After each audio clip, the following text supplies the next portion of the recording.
So what's up guys? Good evening to everyone. So panggabi tayo ngayon guys dahil Ramadan. Yung mga non-Muslim is 6 to 6. Tapos yung Muslim is 7 to 4 lang sila. So kami nauna dito sa site guys kasi 7 pa sila, kami 6. Yan. Ano na yan guys, madilim na pero dito parang medyo maliwanag pa kasi maano lang yung maganda lang yung ano ng langit. Pusyaw. Masarap lang pang videohan. Pakita ko lang sa inyo, ganda ng langit.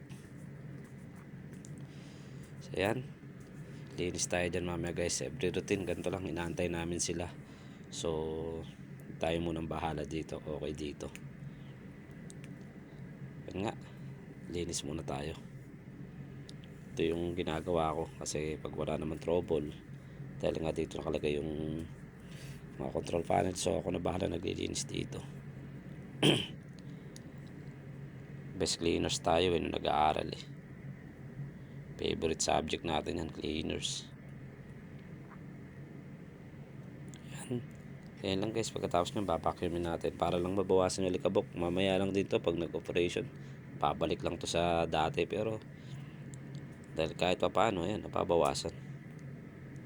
At saka para may ginagawa rin tayo kasi wala naman trouble dito lang din naman ako sa control room pag nag-operation na. Gaantay lang, kaka-standby tayo kung sakaling may problema. Kasi sa pinanggalingan natin na isang site on call, dito hindi.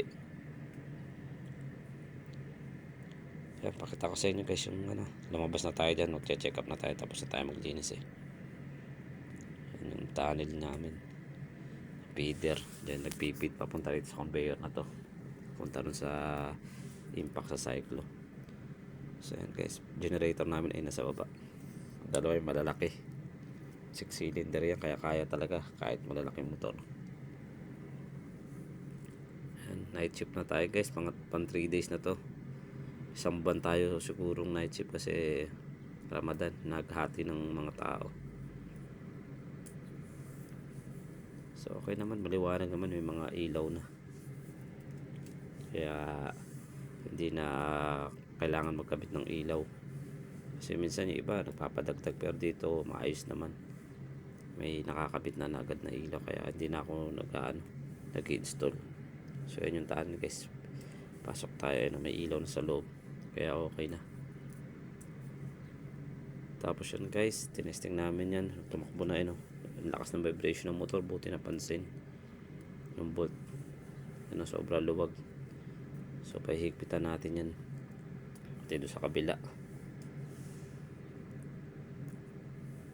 Malaki pa naman tong motor na to, buti napansin bago nasira, kasi sisirain niya maangat na siya buti napansin dahil may itunog. Yan, maghihigpit lang yan guys, tapos okay na yung patatakbos na uli yan. Malaki pa naman to pati yung cover niya natanggal na, kakabit ko yan mamaya. Sira yung isa ka tornilyuhan niya, so hanapan ko ng tornilyo yan.